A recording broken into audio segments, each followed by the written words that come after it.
Okay, Mark, before our producer Joel has another reason to tell us off, let's do what Joel, let's do what our producer always tells us to do first. Okay, excuse me. Well, I think we've been getting quite good at this actually. But anyway, Yeah, I think so. Yeah. so we have a Patreon page, everybody. Please do have a look and sign up. You do get a shout out at the end of every episode, and you also get early releases of the podcast episodes too. So it's only £2.50 for the month, which is nothing really. So it's a bargain deals. Del Boy would be impressed with that sort of deal. Yeah, please do sign up because it really does help us. It supports the podcast. So it'd be awesome if you could support us. Thank you very much. And actually, Mark, it does support the photography industry because in many ways, this is what it leads in very nicely to what we want to talk about today. Yeah, well, it's a bit different today, isn't it? Normally Yeah, we do a couple of stories, don't we, per episode? yeah, But we've both been reading quite a few articles about certain things, and it all kind of melds into one, doesn't it? So I think we're just gonna. yeah. It's kind of like It, three subjects into one subject. So, but it all kind of yeah, links quite nicely, doesn't it? So it's really just a yeah. one story today. But and Cam, it and it really kicked off because I've just bought a new camera, yeah, which I'm going to be talking about. But in buying that new camera, Mark, you've been reading some stuff online, and some of the stuff I've been mm, looking at came across a very interesting article. We're going to quote this from Digital Camera World, where they're suggesting, or a journalist is suggesting, that digital cameras could be a dying breed. Now, we're not just talking about DSLR cameras are dying and it's all going mirrorless, but it's basically a trend that are all digital cameras a dying breed. now when you say And digital cameras, are you talking about specific cameras here? no, just camera sales in general. Yeah, but you're not And including phones in this, I'm guessing. no, and I guess it's more so the mass point and shoot cameras. And it's an obvious Yeah, reason why that yeah. is the case. But it says a look at global camera sales shows an industry in disarray as more than 30 years of growth have been wiped out over the past decade. And this is from journalist Leonie Helm at Digital Camera World. And it's really interesting because I've just bought this new camera, which has prompted some of the things that you've researched, you've Yeah, been looking at, and so it yeah. all sort of came in together. And basically, what Leonie is saying, it says here that a journalist for data gathering website has asked if digital cameras are a dying breed. And it says ever since smartphone cameras have become as good or better than most mass market point and shoot cameras, many people don't see the point in carrying an extra device Mm. anymore. And it says that references a data chart from Statista Consumer Insights that shows the global decline of digital camera ownership over the last few years, stating that it's probably not a stretch to assume that usage has declined by even more than that. And basically, over 30 years of growth have been wiped out over the past decade. Mm. In a chart of 1,000 to 10,000 respondents aged 18 to 64, so quite a wide age range, surveyed in 2018, 2019, 2020, 24 in the US, digital camera ownership fell from almost 60% of people to just over 30%. In the This is UK, the sorry, carry same on. figure fell from 60% to just under 40%. Wow, wow, wow, wow. So that's a big drop. I mean, I'm guessing this is just sort of the consumer area, really. So this is your digital Ixuses or the power shots or I thought the cool Pixes is Mm, what the Nikons had. These are mm. like the point and shoots, the old, the ones that you just carry in in your pocket or a bag or stuff, because essentially phones have taken them, right? That's what we're saying? Yeah, exactly. That's right. Yeah. And, and I think a lot of professionals are using phones in some situations, and a lot of videographers, for some B-roll, are using, their Mm. smartphones as well. So, rather than buying an additional camera, they're everything with a smartphone and all the apps and everything that has to offer becomes more and more attractive. Well, It I says, think but it's. smart, Sorry, yeah. carry on. It says smartphones have changed the camera game of offering a level of convenience that is not possible with larger, bulkier cameras. The quality of the cameras is now so good that you don't even have photographers like Rankin endorsing Honor phones. The new iPhone 16 range, set to be released on September the 9th, has updates almost entirely devoted to improving the camera and photo Mm. taking abilities. Over the past few years, smartphone cameras in general have improved significantly. So much so, in fact, that most people no longer see the need to carry or buy a dedicated camera, Yeah, and I agree. unless, I think yeah, that's right. I yeah, mean, that's right. because don't forget those point and shoot cameras were never the best. I mean, I remember the film ones. They were Mm, very automatic. They were okay. They're okay for the stuff you use your phone for. Do you know what I mean? You might get a load of 6x4s at the printing shop and stick them in an album, and that would be that. You're not. You're not making like poster sizes and on all this kind of stuff that maybe me and you might think about it when we go on holiday. Oh, that's a nice landscape. I might take that and we could put that up in the dining room. mm, Um, yeah, Most people don't think like that. So excuse me. Um, so basically, what we're saying is this phone's taken over. Now, when you were saying about, because I mean, you probably noticed, I mean, the people who watch us on YouTube, the footage, the content, the quality of our video is not exactly TV standards, is it? no, But it's kind of accepted, isn't it? The B rolls. We've done B rolls and stuff when we've been to events and stuff, and that's been on, some of them's been on phones and as well as cameras, and because that's acceptable, because you're streaming it on the device, because it's on YouTube.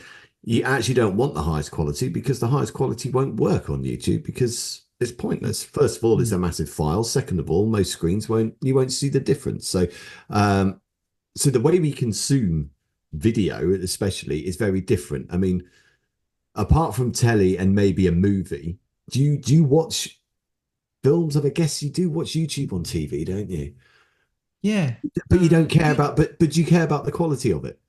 No, not at all. No, Not no. not not at all. Because We also it depends on we have these 20, massive TVs at home and we watch YouTube on it, and it's really yeah, low quality, but none of us care.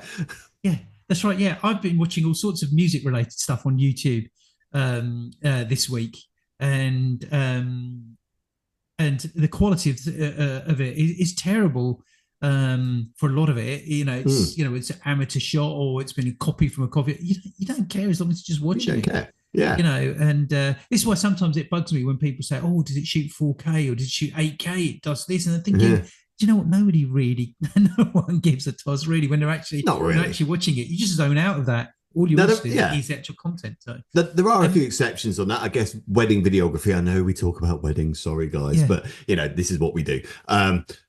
Wedding videography needs to be top notch, I yeah. guess. And Well, that's saying that, there's a lot that isn't. yeah. But you when you and Jordan are shooting the video, Yeah, yeah, using high quality, it's all in log, isn't it? And it's yeah. Oh, of course, yeah, that's right. so Yeah, for those who don't know, log is like the video version of raw. To put simplicity, simplify it a bit. yeah, But you're doing it properly, and yes, of course. you're not just shooting it on an iPhone. You're shooting it on Yeah, dedicated cameras, which is why you bought this camera, which you're going to talk about in a minute. yeah, So generally, the main product of that video is that high quality video that people can watch time and time again. But on the flip side, you do get these content creators who do shoot things on phones. They're like those minute clips or whatever. We've had a couple of people work with us, haven't we, with that? And that's the yeah, stuff. Again, you're going back to, it's on a phone, so it's lower quality. You're not going to be able to, you know, watch this on a big screen and look at amazing quality. You can still look at it on yeah, the big screen, but yeah, so I think the way we consume this stuff is different, which yeah. I think is, I don't know what led it. I guess it was, you mentioned the phone that led it. Was it YouTube that led it? Because YouTube about before smartphones? I can't remember Oh, now. yes, I think yes, it was. Yeah. So YouTube, I guess streaming has led this rather than it being camera phones. Excuse me. Excuse you. Yeah, yeah, So yeah. No, it is would YouTube. I that think be right? YouTube is. Yeah, I think YouTube has been the YouTube and biggest. social media. I think so. And YouTube has been the biggest leader in social media. I would say it's actually Hmm. it's the one bit of social media I use more than anything else. Yeah. I look at YouTube quite a lot. Actually, I think YouTube is great. Hmm. So there's so you can see why that those trends are going down and camera sales are. I mean, they're saying it's worrying, but I don't see why it should be worrying. I think all these point and shoot cameras, are they actually relevant? And and maybe manufacturers, why haven't Canon come out with a mobile phone?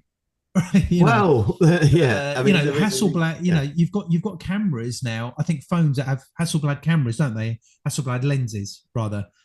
Do In their in maybe some of the, some I of them think in do. some smartphones. I'm sure there was. Did Sony have a Hasselblad lens? I don't know. But I don't why know, don't? but what I would say about that though, sorry to interrupt there, Cam. They used Yeah, to do that with the portable cameras as well. Used to be remember you had a Carl Zeiss lens in a Sony yeah, DSC Cybershot, whatever it was, a yeah. Carl Zeiss lens. Whoa, That's just it. Yeah, the fact it was smaller than a penny yeah. didn't mean anything, but it was a Carl Zeiss lens. Here's a concept. Yeah, that's right.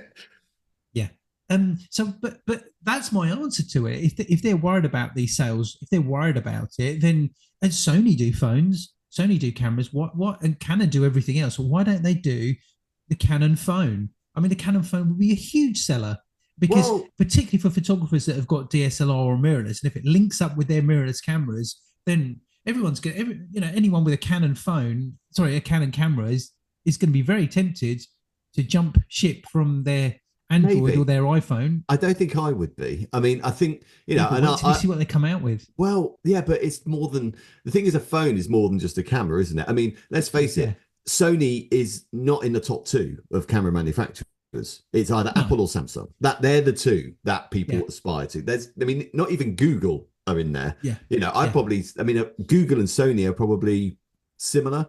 I mean, Nokia used to be the phone to get, and they're nowhere yeah. now. That's right. Yeah, But so with all the resources and all the amazing things that Sony have done over the years and stuff, they are not the number one phone. mm. And I wonder why that is.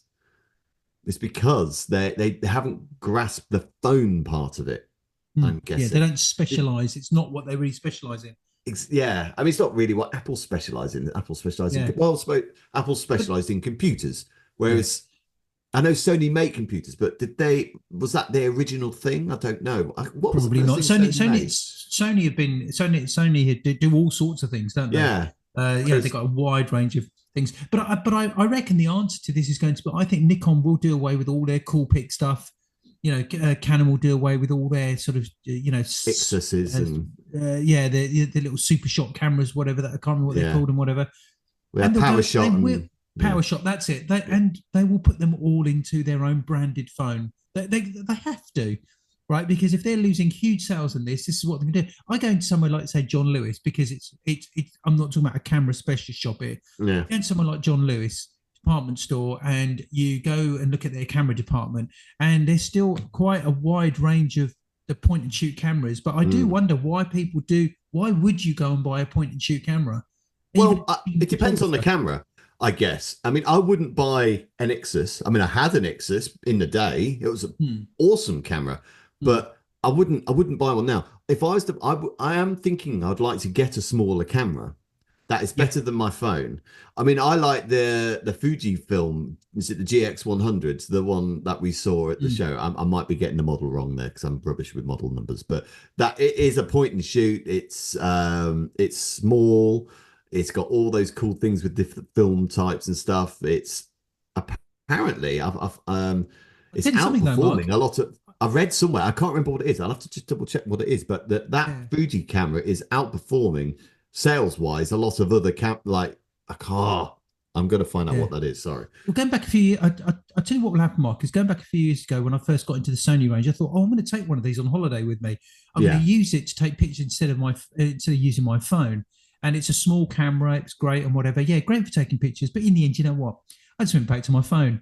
Right? Because it was a second thing as having to carry back. So I can guarantee that if you go and buy it thinking it's a small camera, but it's better than my phone, you will still end up going back to using your phone because it's going to be two things that you have to take out with you. You're never going to go out without your phone. You're always going to have your camera. You're always going to have your phone with you, but you will go out without your camera. So Mm. that's why I don't see the relevance of point and shoot cameras anymore. Well, just this is what I was saying. So I found the article that I was looking at because it was Yeah, research for this, and I just wanted to make sure I got it right.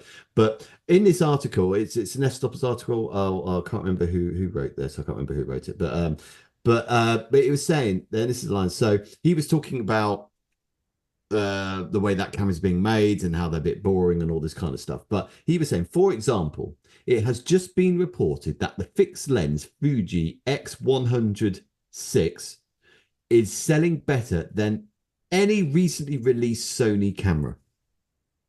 Right. So that's anything. So X106.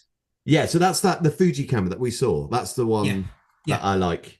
Yeah. You know, with the that point And and why shoot. do you think that is? But why do you think that is? Well, I think there's an element of things about it. I mean, it's quite a tactile camera, which is what this guy's article is about, and this is what kind of led us on to talk about all this stuff. It's a tactile camera. He's really championing that. You know, that cameras are a bit boring these days, and you know, cameras like the ZF by Nikon, you know, that which looked like the FM2 that we saw at the show. He's championing cameras like that, and he's also this Fuji X100. Because they're kind of very tactile. It's more, you know, retro looking. There's a design to it rather than it just being functional, which I would agree with. I mean, the R6, the R5, the Sony ones, I mean, they all have their little differences, but they generally look the same and they work the same, don't they? Yeah. Yes, that's right. Yeah. You know, you don't have the winder. You like old film cameras, you know, there was a design element to it, you know? Yeah. And it felt big, you know, do you know what I mean? When it was built better and all this kind of stuff, you know, but like the good old days, you know, there is a bit of nostalgia there, I guess. But he has a point about it's like buying a new phone, I guess. They're boring, isn't it? Remember when buying a new phone was quite exciting? You know, ooh, it's going to have these quirks and it's going to look like this and it's going to have this little function. Now it's just they're all the same, and it's just I've got to get a new phone because this one's dying quickly because the battery's dying or something. So that's what you're saying about cameras. But if that G106 is outselling any single, I'm not saying all the Sony cameras put together. He's saying each individual model, but it's outselling the Alpha. It's outselling the camera you've recently bought. That's crazy. It's a big but I think it's point and shoot. But I think it's the style of it, and that's the whole thing. It's got that retro look to it. It's got that feel, and that's why people are buying into it. It gives them going back into that. It feels like a camera used to be years ago. It's basically the look of the camera and the style of the actual camera. But it's bucking that trend that you were saying though, about how point and shoots are done. Whereas this camera, by the way, it's not cheap. I mean, it's about 1,400 quid or something like that. Right. So you know, and I think it's people that are quite serious about photography that are going to go and buy something like that. But this whole thing, this whole conversation started because I've just bought a new camera, Mark. Yes, I've seen it, and I'll tell you the new camera that I've just bought. And bearing in mind, I'm a Canon user. Remember, okay? I'm just going to hold the camera up here that you can see, okay? And it's the Sony Alpha 4, okay, A7 IV, okay? It's this camera here. So why have I bought? Everyone is asking, okay, is why have I now bought a Sony when I've been a Canon user? Okay. I mean, I think I know the answer to this, but okay. So I am still a Canon user, but we use in our work here we use the Sony A7 range for video, and basically I was in a situation recently where I had an old video camera that was damaged, and I claimed the insurance money back on it because it was sort of beyond economical repair. You couldn't get the parts for it. It was a Panasonic. I hadn't really used it that much, that camera, but just had it for years and got the insurance on it. And with the insurance company, I had to buy a replacement for it. And they said, could you give us a nearest equivalent replacement? And there was no point in buying a big Panasonic camera for it. So I went and got the Sony A7 Mark IV because for video, we use the Sony A7 IIIs. And we've got 3 of those. And so I thought, okay, right, well, let's get an upgrade of one of those. The Sony, so I've got the A7 IV. And now this camera is not a new camera. It's a new. The one I've got here is a brand new. It's a brand new one. This has just got a fixed 1.8 50mm lens on it, and I don't use it for photography. Okay, it's just used for video. And so this is not a camera review that I'm doing, other than 2 or 3 things. Because as I said, this camera's been out now for a couple of years.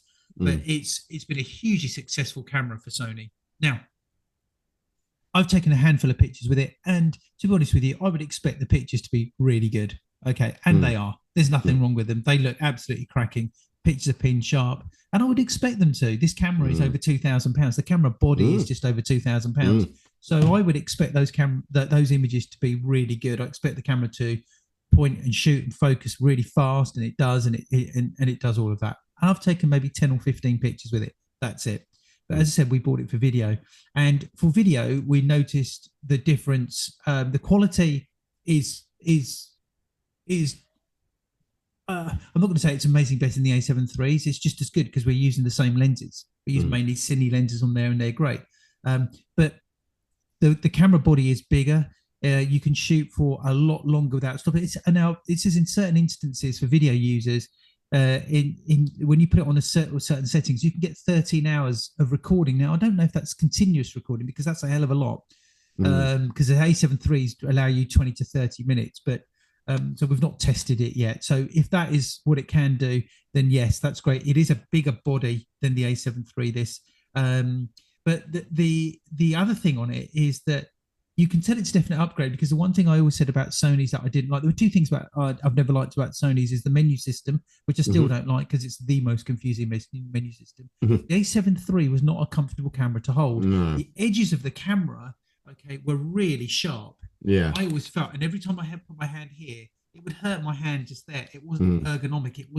It didn't mold properly. It had very sharp edges. Yeah. And the A7 IV, is not like that. It's far more comfortable. So for me, that's a huge upgrade. And also it has the flip screen here as well on the back that you can flip out as well. And you couldn't do that on the A7 IIIs. You could only have the screen at the back, and the screen on the back of the A7 IIIs would just lift up a little bit. Yeah. And so now that's a huge bonus as well. So without reviewing the camera, what I want to say is that it is a real upgrade in just those things: the feel of the camera, the ergonomics of the camera, and the screen at the back. And we're not going into frame rates or anything like that at all. So it's been a camera that's actually been worth upgrading to from the Sony A7 III to the A7 IV. If you're an A7 III user, don't panic and think, oh no, I need to go out and buy the Sony A7 IV. You don't need to. If you're using it, you're going to get just as good results. Results are great. It just feels different. It's better to handle. There is one other thing which is really useful for those of you familiar with video, is if you're shooting an S-Log on the A7 IIIs, you can't drop your ISO below 800. Now, on the Sony A7 IV, you can do. You can go down to 200 and 100, I think. And that for video users, particularly working in S-Log, is huge. So the difference is absolutely great, but don't jump from the A7 III to the A7 IV if you're already happy with the A7 III, which you're going to be. That's not a reason to jump up. I'd only jump up is if you just get to a point where you have to change your camera, then it's worth that jump up. And by the time you do, there's going to be something new anyway. Go for a drink, and then we'll carry on with this in part two. Right, Mark. Okay, now, would you say that camera manufacturers, Sony, Nikon, Canon, all of them, basically have too many cameras on the market? And it's confusing us as buyers. And what do they want us to buy? Well, I mean, this is it. I mean, you said you obviously bought that new Sony camera in the previous segment. Was it the A7 IV? Yeah. And you had the A7 III before. And although you said you liked, it's ergonomically better, and there's a S-Log, you can go down to 250 ISO rather than 800 and all that kind of stuff, which is obviously useful. But I think the main thing that I got from it is, look, if you got the A4 Mark III and it's fine, you don't need to buy this one. I agree with you. Yeah, I wouldn't have bought this had I not had the insurance. Had I had some insurance money to spend on it. So so going from the A7 III to the A7 IV. So it kind of, and we've had conversations before where I've been waiting to buy my next camera. And this is a case in point and why. So at the beginning of the year, we've been quite excited about the flagship Canon camera, the EOS R1 coming out. Right, haven't we? We've been like, when's it coming out? What's it going to be like? And all this kind of stuff. And we did kind of earmark, the rumors were the Olympics will be the time when this camera comes out. And it has. And we've not really talked about it, have we? And the reason why I haven't talked about it, I was a little disappointed with some of the spec. Now, don't get me wrong, there's some marvelous things in this camera. Yeah, there is.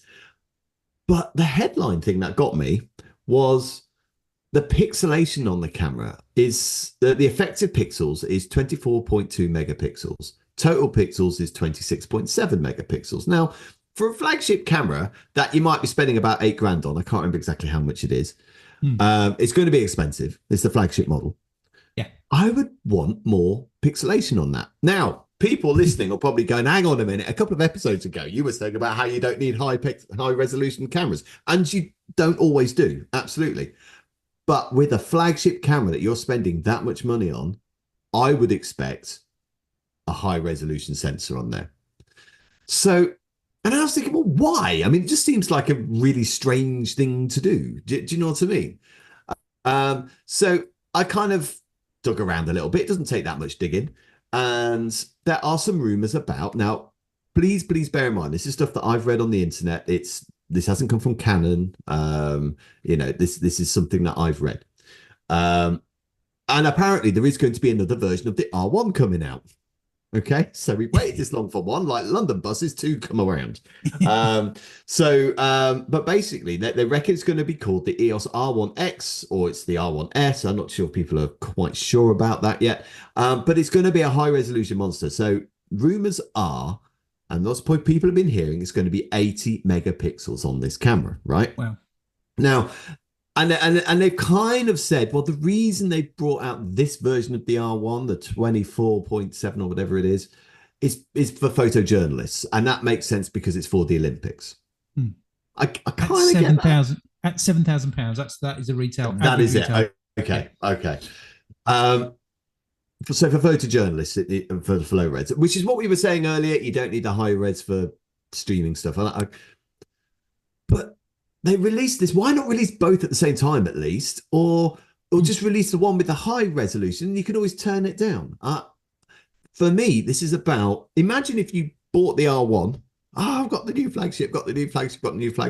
And then a few months later, this R1X or R1S comes out with 80 megapixels, and looking, I've just spent $7,000 on this camera, and now this new one's come out with 80 megapixels. And it just infuriates me. The R5 Mark II, right? For a stills photographer, you don't need it. If you've got an R5, you don't need the R5 Mark II if you're a stills photographer. Now, that's the caveat. A bit like what you were saying with your Sony, there's quite a few video updates. I think they've solved the overheating problem they had on the R5. That's right, yeah. There's a couple of other things. But generally, you don't need it. You don't need that's it. Right, yeah. And the thing is when they come up with these upgrades, they seem to be little upgrades and think, wow, this is amazing. But just leave those upgrades for a few more years and make them major upgrades, right? Every 5 years or something. Let a camera like the flagship. I think a flagship should have at least 5 years of being the flagship camera. Yeah. But it doesn't these days, does it? You suddenly feel like, listen to this for a minute, okay? This is, I'm going to read here because I was looking up the price of cameras. This is on the Park Cameras website here. Okay. And this has come from the description, and it's come from Canon, I would have thought, the way they've written it. It says here, building on the immense heritage, they're talking about the R1 here, building on the immense heritage of the EOS 1 series, the Canon EOS R1 mirrorless digital camera body delivers flagship features for professional photographers and hybrid creators who need to stay ahead of the game. Okay, it's packed with technology designed for low light, high speed subjects, including sports, wildlife, action. and it goes on. And this is probably all true. It just sort of says it's for people who need to stay ahead of the game. Yes, it's probably all true.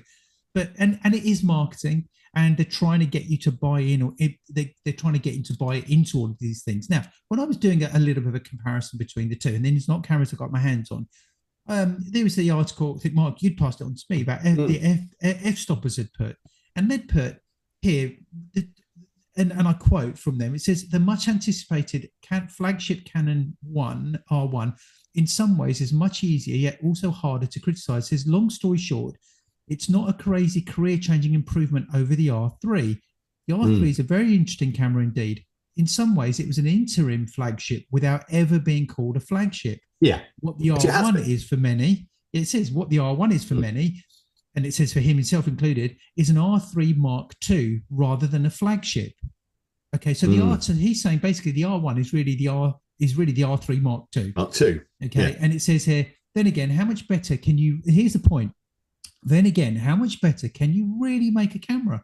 The only specs that make the R1 better are pre-shoot mode, slightly faster burst rate, large buffer, higher sync speed, no video recording limit, better viewfinder, and that's that. And that's about that's that. It. Yeah. Okay, I like the better viewfinder, but I'm perfectly happy with the viewfinder on the R6. Okay, and yes, it's going to be an upgrade. The no video recording limit is the biggest thing that stands out for me. However, I do want to say, by now, I thought that if Canon, I would have thought that Canon would have had a no recording limit before putting it onto the R1. I thought it was already the R5C or something like that. Yeah. And this is breaking them down one by one. Pre-shoot mode simply ensures that you capture frames even before pressing the button. This can be anyway. It goes to say, but unless you are shooting bullets flying through the air, you don't need the faster speed it does. A larger buffer won't give you much beyond those times when you're essentially shooting movies with still images. Are these in such a short space of time, releasing one camera and another? Is it worth upgrading to these cameras? No. And this is and camera manufacturers, I think, should. I know it's all about marketing. I know it's all about spending money, but I do wish it'd slow down with it all. Well, I'm guessing this is this. I mean, we were talking about how, again, in the first segment, how point and shoots were dying. I'm wondering if this is how manufacturers are sort of trying to combat that, because part of their camera business is dying. So the other way to do it is to bring out all these cameras. Now, by the way, we are picking on Canon a little bit here, maybe a little bit unfairly. The reason is because we're both Canon users and we both know the models and all this kind of stuff to a point. But Nikon are doing it, Sony are doing it, they're all doing it. And this is something, again, because we would do this is, I say we usually do two stories, don't we? But we just had all these things that we found and it all kind of joined together. And another article that we were looking at was about sort of the marketing practices behind all of this. And it's about people making, if there is a vast array of camera models out there, and let's look at for a beginner. So forget the pro, forget the flagship market at the moment, but let's look at a beginner. There are so many models out there of cameras, and the reason they do that is because inevitably the beginner is going to make the wrong choice for their first camera. Yeah, so they're going to get the wrong choice. So what they then have to do is, okay, in a few years' time, they will need to change their camera. Well, they're already in the system, whether it's a Nikon system, Canon system, Sony system, whatever it is. So generally, they're going to buy another Nikon, Sony camera, whatever camera it is. So that's great for the manufacturer, but not so good for us because we're constantly shelling out money. Now, phones do this, by the way. This is something that phone manufacturers do.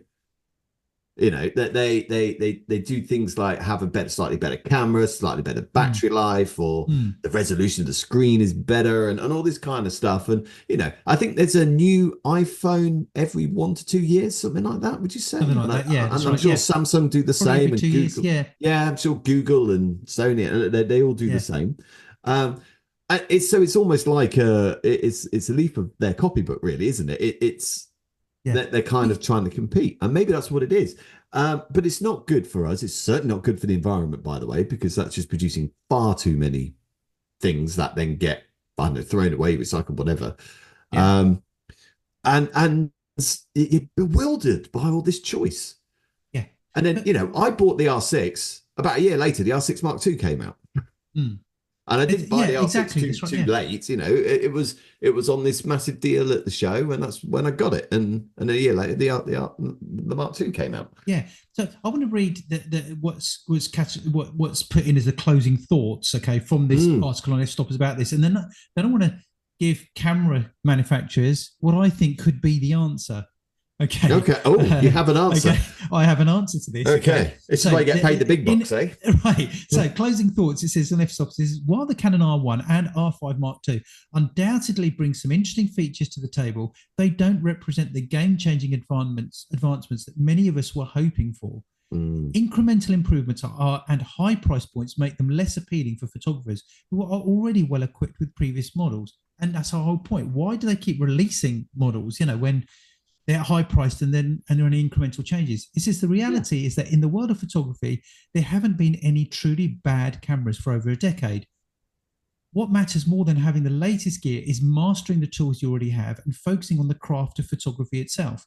So before you get caught up in the hype and feel the urge to upgrade, consider whether these new releases genuinely offer something that will transform your work, or if they're just another marketing push designed to empty your wallet. And I wholeheartedly agree with that. So Ilya Ovchar from F-Stoppers, who's written that article, I totally agree with it. And I always like reading the comments, that people say. So just picking a comment at random here, it says, totally agree with the author here. My R5 covers almost everything I need for action, but what I really miss is the beautiful rendering you get from something like the Leica M10 or the old Canon 5D. It's a shame that camera manufacturers seem more focused on cramming in more resolution and features over that unique image quality. And then there's others probably too long to read out. Yeah. And so here's my answer to this. Okay. So camera manufacturers could follow what some car manufacturers do. Okay. So I've got I drive a Kia Sportage. Okay. And with the Kia Sportage, I think they do they might give them names. I can't remember. Let's just say they call it the 1, 2, 3, and the 4. Okay. Now, if you get the 1, that's the base model. If you get the 2, you get these extra features. If you get the 3, you get the more. And if you go for the 4, it's the all bells, singing bells, whistles, and all that. Okay, with everything, the lovely, leather interior, the heated front and back seats, and cooling seats. You get all of that, but you can't get that in the 1. Okay.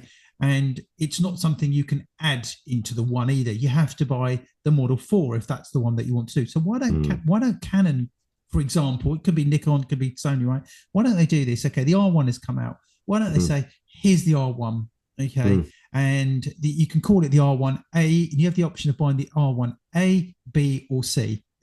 Or the light, whatever the it is, medium, the pro, okay, whatever. Yeah. But you get, say, 3 grades of that, what is called their flagship model, okay, at different price points, okay, and they come out maybe, say, every 5 years. So they say, right, this is what we're now releasing. Here is the Canon R1 in 3 different versions. But no, I disagree with that, Cam. Suits you. I disagree, because that's what for 5 years. But that's what that's what the camera ranges are about, though, aren't they? So you have the R1, right? That should be the all singing, all dancing. That's your Kia Sportage 4, for example. Okay. Then you got the R3. Okay, that's the lesser model. Then you got the R5 and the R6 or whatever. That's what all those range for. You don't need 3 versions of one camera. It is, but it's confusing the way they do it at the moment. Yeah, so I agree. But they shouldn't do it at all. That's the point I'm making. If the R1 is coming out, right, that should be the all singing, all dancing, the best bloody camera that Canon can make, right? Yeah. With all the bells and whistles and all the resolution crammed into that camera, it should be in one camera, right? Now, I get the journalist bit with the Olympics, kinda, but if you could reduce, that camera could have journalist mode and switch it down, right? And it's all in one camera. Do you know what I mean? Do you know what I mean? If you wanted to then reduce the pixelation because it's good for journalists and you don't need or you have a camera like the R3 that's meant for journalists and the R1. But do you see what I'm saying? I don't understand why you need 3 versions of one camera. The R1's supposed to be the best camera, right? That's supposed to be a flagship camera. Yeah. There's not supposed to be any other camera other than that. But you see, what's confusing is say the R6. They've got the R6 Mark 1 and the R6 Mark 2, and then they've got the R5. But why have the R6 Mark 1 and the Mark 2? Okay, why have? Well, the Mark 1 and the Mark 2 isn't designed to be sold simultaneously, is it? The Mark 2 is going to take over from the Mark 1. Whereas this, the thing is, you have the R1 and the R1X being sold simultaneously. Yeah. Which is essentially your idea, I guess. Which is my idea, okay? But let's have 3 grades of that. But why? But you're saying it's my idea, but they should be released at exactly the same time. Oh, I agree with that. Manufacturers do. Yeah. Car manufacturers, right? Okay, well, our base model doesn't come with leather seats. Okay, but if you go Yeah. to the third model, yes, it does. So you can. It's what you want to spend and what's going to be right for you. But my But point they is, confuse it because they do it at different times, and they but add my all point these. is, you don't need to do that because you've got the R1 and the R3. Do you see what Yeah, I'm but the saying? thing is, you buy That the is your R1. Yeah, but you yeah, buy but the that is your R1 or any sport size. camera. Yeah, but you buy the R1, and like now, maybe a matter of months is going to be the I bloody agree. R1X. Whatever. I agree. I shouldn't. They should have. They should have just released the R1X or whatever it is. That's the point I'm trying to make. It's I don't believe that they've released the R1 and then suddenly, after they've released the R1, they've suddenly found, wow, we just discovered all these new improvements that we've no, made of course they within haven't. 3 months, 6 months of the R1 being released. Of course. We're going to release another camera. I mean, I don't know when the It's R1X gonna- is coming out, by the way. It might come out in a year's time. We don't know. Yeah. Okay. But I understand the premise. I completely agree with the premise of what you're saying. Yeah. My point is, I don't understand why you need 3 models of the R1 or whatever it is. No, exactly. Just the R1, and then you've got the R3 if you don't want the R1. Yeah, that's right. Yeah. That would make sense to me. Yeah, it's just they need to slow it down a little bit. And I do believe now, is there a Nikon Mark II? I think. I don't know if there is a Nikon Mark II, Nikon Z9. Mark II. Is there a Mark II of that? I don't know. Do they do Mark IIs, Nikon? I don't know how their models are. Okay, so I know that they've got the Z6 Mark 1 to Mark 2, and they've got the Z6 Mark 3 as well. Why have 3 models of that while you're still releasing other ones? Just do it once, right? Yeah. Forget the Z5, forget all of that. Just release, a range of cameras in 3 different models every 5 years and be done with it. And follow what car manufacturers do. Have specific differences between the models as well, because you got, especially with the beginner range, you've got so many models that it's confusing for a beginner to which one to go for. I will say though, just as a thing, this isn't a new phenomenon, by the way. It's completely contradicting what I'm saying about the phone thing, but I've got the Nikon F4S, which is a film camera. Right. But you've also just got the F4. Yeah. The F4S, and I think there was another one too. So yeah. I don't know if that was just because they came out. I bought it secondhand. They came out before I was really buying stuff. So so I don't know. I guess it's infuriating. Hopefully people listening now. I'm sure I'm sure some people have thoughts on it. And if you do, please do comment on what we're going to on our pages, and we'd love to hear the feedback, whether you agree with us or not. Yeah. So interesting stuff. Okay, Mark. Yes. I think we'll call it a day there.